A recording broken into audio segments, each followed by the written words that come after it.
All of you had a wonderful time over last week and got what you wanted for presents. I was incredibly surprised at how positive a response I got last. As the group split off upon exiting the tent, Zoe made her way to the other huntresses talking softly, while Bianca started talking to her brother, seemingly about joining the huntresses given his expression. Artemis walked off looking at the horizon, and Percy moved toward the other campers. "So what did she want with you? You were in there for a while," Thalia asked once he reached her and Grover. "Well, what Thorin boasted before his exit, that the huntresses are joining us at camp, and Artemis is going on a solo hunt, apparently starting where they cannot follow." "The huntresses are going to camp?" Grover asked somewhat fearfully.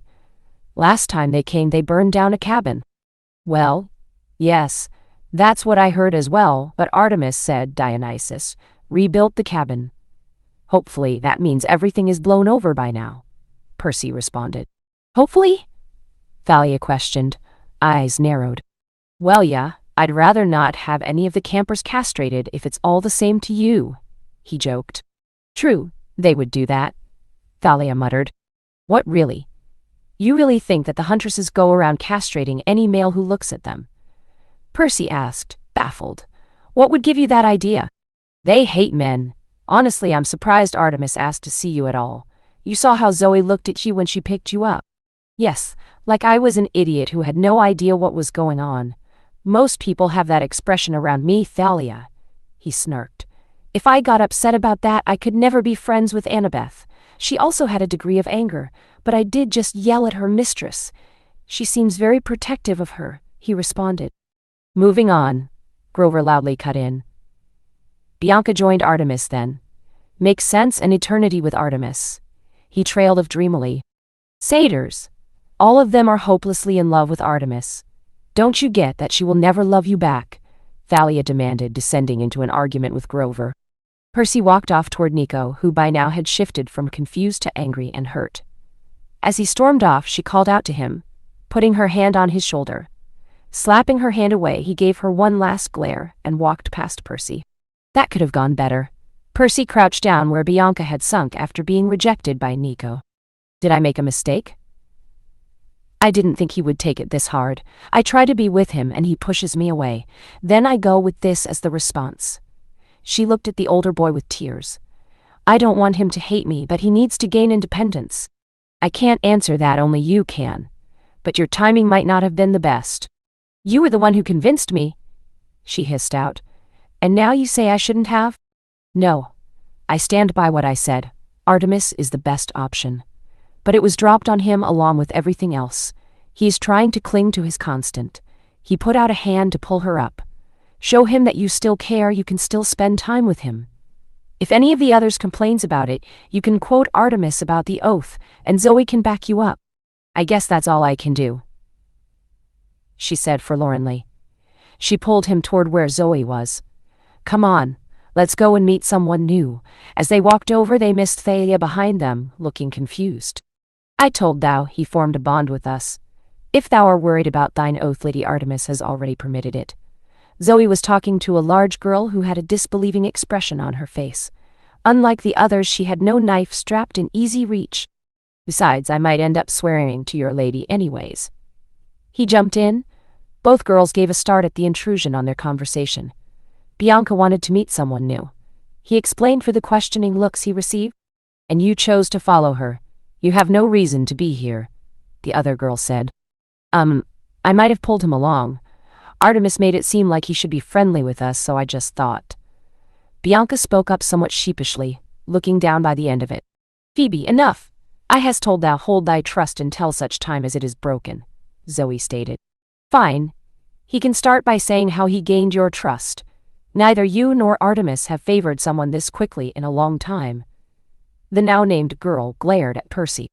Well, I'd like to live, so I won't speak of Artemis, and Zoe's was intensely personal. I'm not going to breach that trust." Her glare hadn't lessened. If anything, it was worse. "If you don't tell me how you gained trust, why should I trust you?" "You don't have to. I mean, I'm not trying to force myself on someone that can't stand me," he said, confused. "Bianca, good idea, shame it didn't work. I'll talk to you later, Zoe." Wait, within our cabin we have the same protections as the tent. May I tell thy story to them? Expecting them to accept thou without question won't happen. Sure.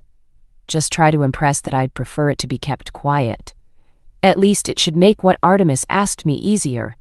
He threw back, walking toward Artemis. The goddess hadn't moved since he last saw her, still staring at the horizon with a pensive expression on her face. The moonlight shined brightly around her, and a sparrow was chirping on her shoulder. Making friends, Percy? She asked. More like trying not to make enemies. Should have given them some time before talking to them. He gained a confused expression. Wait, you said we were waiting for your brother? We are using the sun? Yes. It's not how you think, though. So he isn't going to just pull up here then? No. Then it is exactly what you think, she said with a smile. What I meant was that the sun exists both as an idea and an object, with the first following the later. We might be able to use my chariot, but we would be risking not making the trip. Not to be rude, but where did the night go? What do you mean? The goddess asked, confused. Sunrise is like 7 a.m. How do we not have the time to get to camp? The goddess started at this. Right, we would be here for hours. Sorry, our hunts normally last later into the night, so my mental time shifted forward about 4 hours. Gather the others and I'll bring the moon. At least this way we don't have to suffer my brother's presence. In a moment she was gone, leaving the smell of blood on crushed pine needles. Percy, bemused by the lapse in the goddess, walked off back to where he left the 3 girls. Well, we are in luck. No, sun god. Artemis is going to bring the moon and give us all a ride. She lost about 4 hours in thinking of the time. Yes, she can be forgetful about that. Huntresses, pack up. Lady Artemis is bringing the moon chariot, and we are going to Camp Half-Blood. At the groans this caused, she continued, if thou do not like it, thou art welcome to her first thought of her brother. Laughing as expressions changed rapidly. Well, we have to pack up. We shall talk later. Well, we have to pack up. As they were talking, Thalia made her way over to Percy. Making friends? She asked, eyes narrowed. You're playing with fire, Percy. Well, I'll be sure to give Hestia extra for breakfast, he replied carefree. Look, I get that you don't like the huntresses and Zoe in particular. Given your history, I can think one reason that you harbor a grudge, but they aren't monsters. I never said that they were. But they do hate men. Could I be here if that was true? In the middle of their camp talking to both one of the newest and oldest? They simply have seen the worst of those in power, and for a very long time that has been males. He sighed. She's your sister. How do you think she feels knowing that you hate her when you are what she is sworn to protect? He finished sadly, thinking back to the tent. I'd imagine not much. Gods don't care about mortals.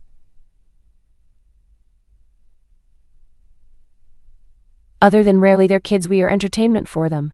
Yet Artemis spends her time running around the country helping mortals.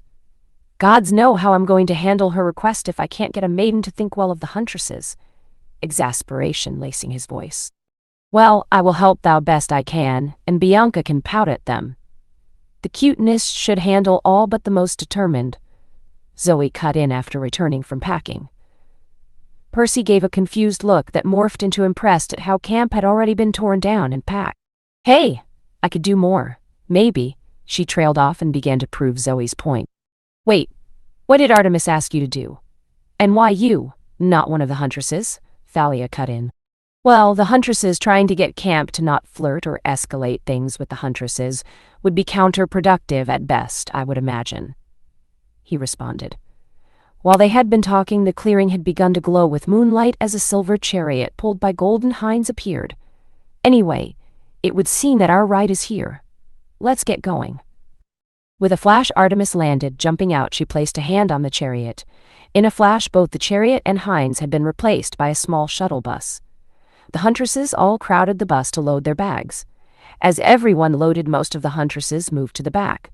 Phoebe moved to sit by Thalia, who sat in the middle of the huntresses, and Artemis received a glare but nothing more. Zoe sat in the seat across Percy, who splayed out in one of the front seats.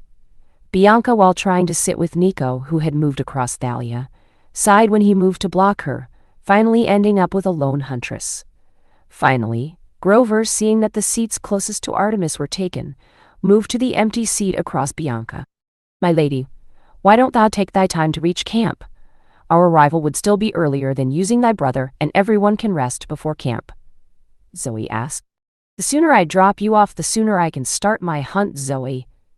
Though we would avoid having to deal with the harpies enforcing curfew. She trailed off. I don't need to ask my huntresses, campers. Would you like to rest now and arrive before dawn at camp, or reach camp in half an hour and sleep there? She questioned loudly, turning to view the whole bus. Nico here just passed out, so I'm going to vote for him and say yes. Thalia replied. Did it almost right after Grover sat down. Once Nico gets that tired, nothing much will wake him. Unless someone wants to carry him, our choice is made, my lady. Bianca spoke up. Well then, I guess so. Next stop, Camp Half-Blood. We should be there in about 4 hours. Artemis announced to the bus. She turned and slowly brought them higher. My lady, before and after we talked you have acted differently. I know I'm not the cause, as you are also like this to the campers, so I guess my question is why? Percy quietly asked Artemis. For many reasons. I could say I'm a goddess. That lunacy isn't just a word. Or a classic nowadays, I'm a woman. One of the main reasons is the difference between Artemis Elaphobolus, or Artemis Agratora, and Artemis Munichia. Further, I prefer to be a sister to my huntresses. Joking and having fun with them is important for that to be true. Why would your last name have anything to do with how you act? He asked, confused. My epithet, or when and where I act, matters. As much as civilization reflects the gods, so to do, we reflect civilization. Acting as shooter of deer or the huntress, who was given sacrifice for marathon, gives me a more stern and wild demeanor compared to being part of a rite to move from child to adult while generally being protective of maidens. We try to act in only one aspect at a time, but change does happen. Further complicating matters is our American aspect, or what society views us as now, that is dominant, taking only parts of the epithet we channel.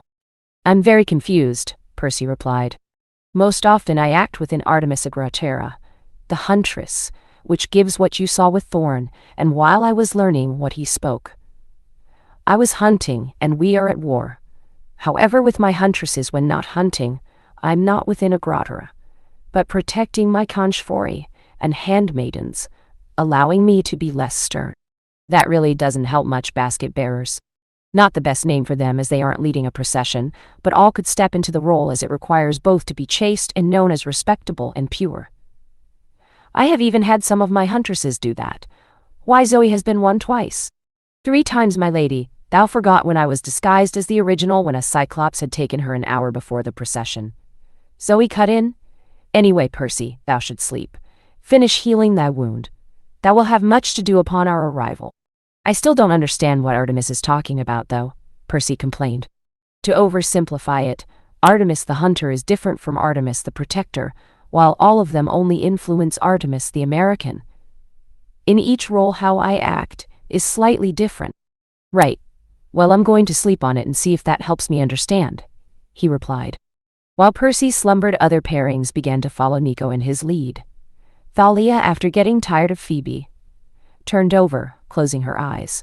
Zoe smiled slightly at Phoebe before pulling out the disguised Anaclysmus with a look of concentration.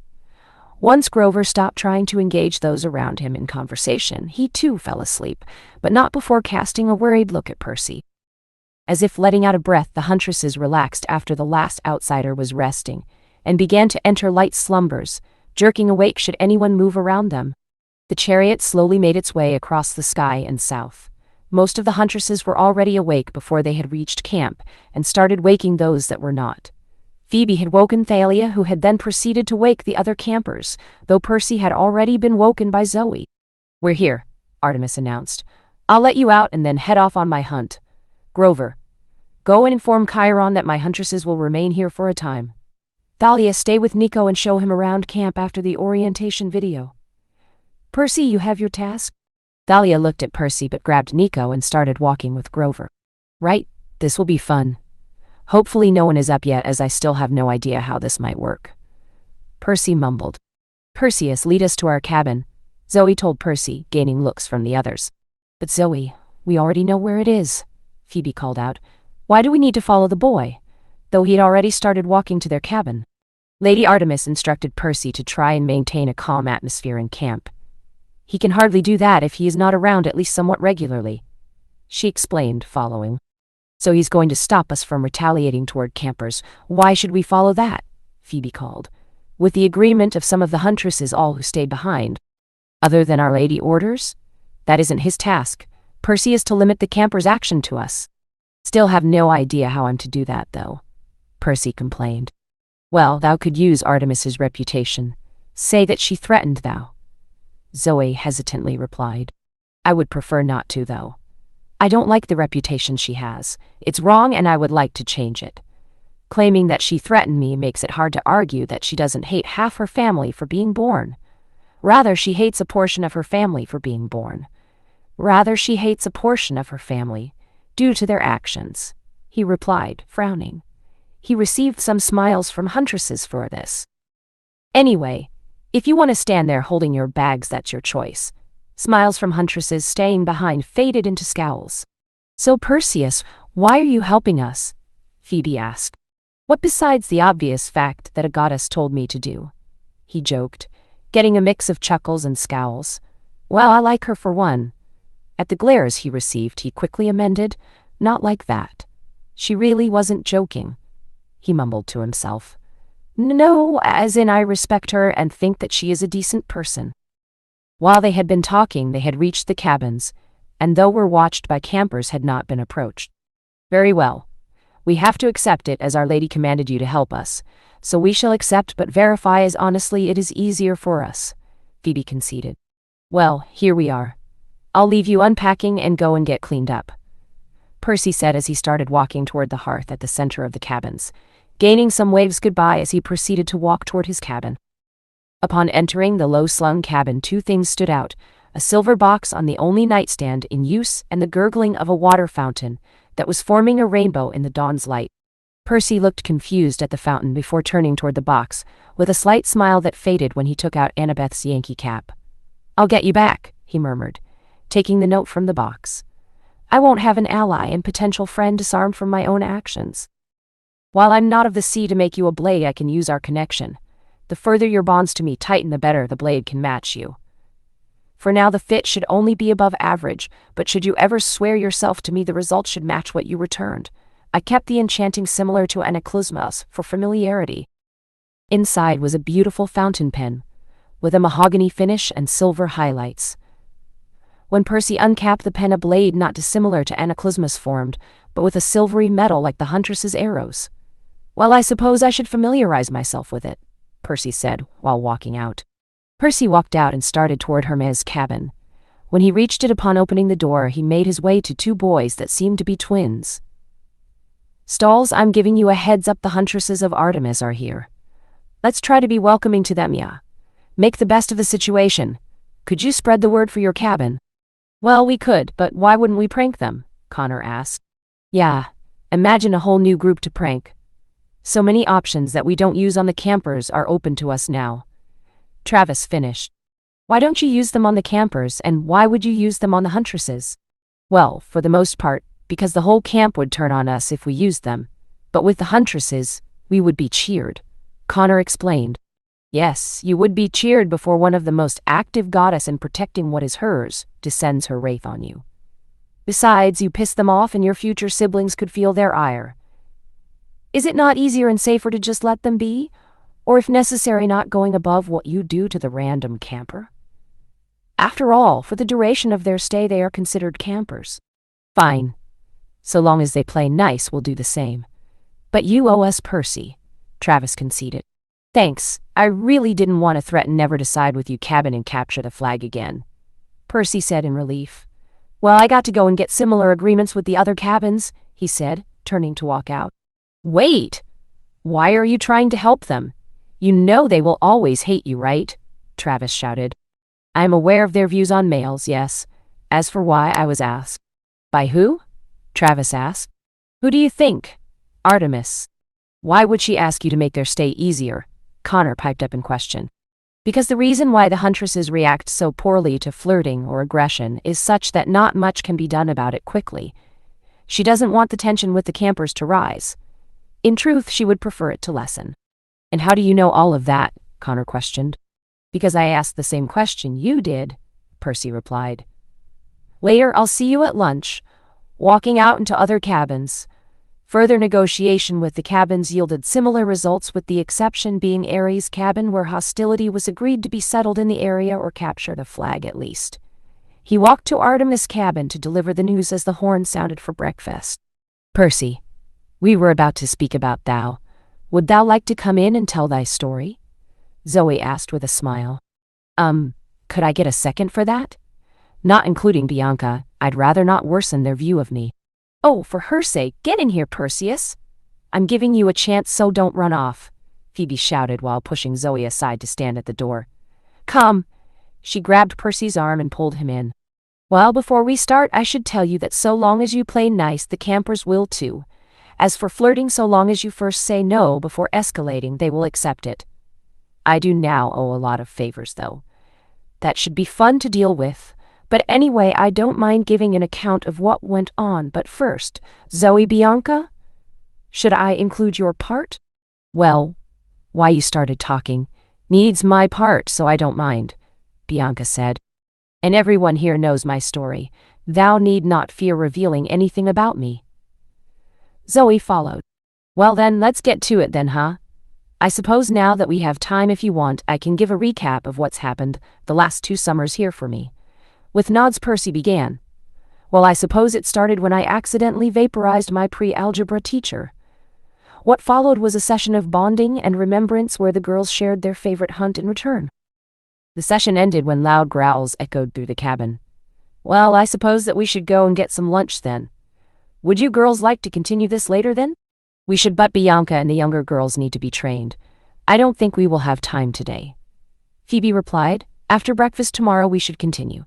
She finished, getting nods from most of the huntresses. And Aklasmos and I must be reacquainted soon. I shall go to the beach and work with her, Zoe declared. Phoebe, I leave thou in charge of training. Hey Zoe, would you need a sparring partner? Artemis gifted me with a new blade, and I need to get a feel for it. That would be acceptable. What is her name? I suppose being made by Artemis, the blade should be female, huh? Stalwart, she named her.